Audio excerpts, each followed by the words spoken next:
Okay, so picture this. A tiny corner of Alabama that, completely against the odds, became the unlikely heart of American music. This is the almost unbelievable story of how a quiet rural town ended up creating the soundtrack for an entire generation. And that right there, that's the big question, isn't it?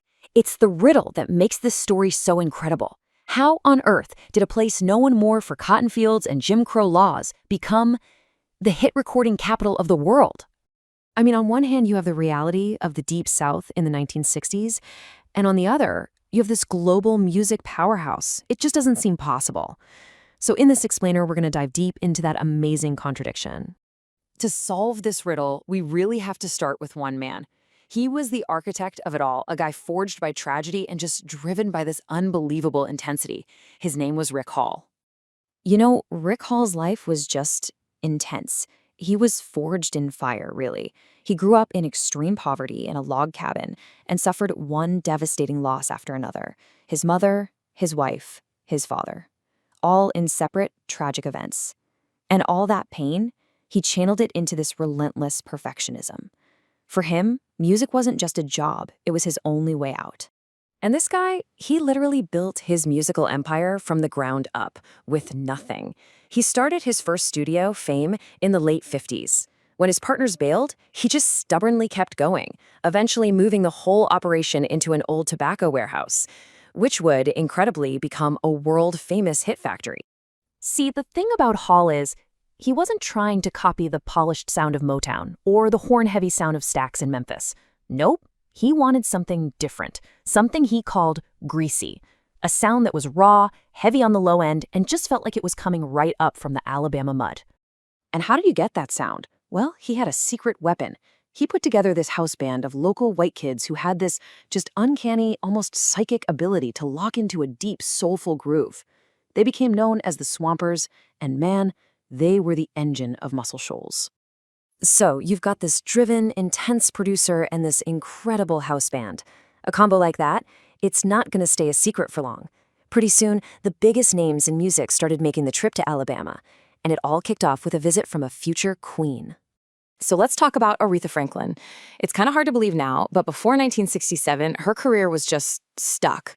Columbia Records was trying to make her a jazzy pop singer, and it just wasn't working. Then, producer Jerry Wexler brings her down to Fame, and in one legendary, super tense session, everything changes.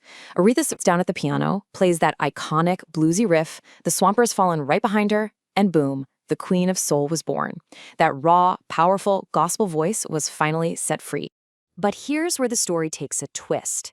This sound, that Muscle Shoals sound, it became bigger than just one studio or one man. The Swampers, who were kind of tired of Rick Hall's legendary intensity, they eventually broke away and opened their own studio right down the road.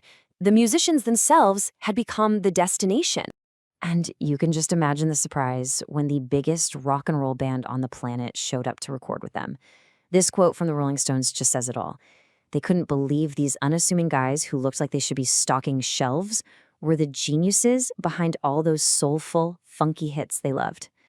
Yeah, the Stones, they were looking to get away from all the big city craziness. They wanted something real, something gritty. And they found it in that tiny concrete building in Sheffield, Alabama. They laid down some of their most legendary songs there, tapping into that raw Americana vibe that would define one of their greatest albums ever. Look, the music is absolutely legendary. But maybe the most profound, the most incredible part of this whole story is what was happening right outside the studio doors and how different it was from what was happening inside. And the contrast, I mean, it is just mind-blowing. At the very same time that Governor George Wallace was standing on the State House steps yelling "Segregation forever," and the state was a literal battleground for the civil rights movement, inside these studios, you had this oasis of integration. Black and white musicians weren't just tolerating each other. They were collaborating, creating timeless art together. And this quote from Swampers bassist David Hood, it just says it all. Inside those four walls, none of that stuff mattered. The only thing that mattered was the groove, the song, the performance. Music was the one thing that brought everyone together.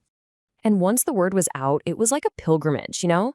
Through the 70s, the list of artists who came to Alabama to get a piece of that magic sound is just staggering. We're talking Wilson Pickett, Etta James, Paul Simon, even Bob Dylan. They all came searching for that authentic, soulful rhythm that you just couldn't find anywhere else. I mean, think about it. These guys got so legendary, they were literally immortalized in the lyrics of one of the biggest rock songs of all time. The Swampers weren't just some nameless session players anymore, they were icons in their own right. So, you might be wondering, what happened? Where did this musical paradise go? Well, by the 1980s, the music industry changed. Synthesizers, drum machines, big LA productions, they all took over. The hit-making machine slowed down for sure, but the spirit of the place, that never died.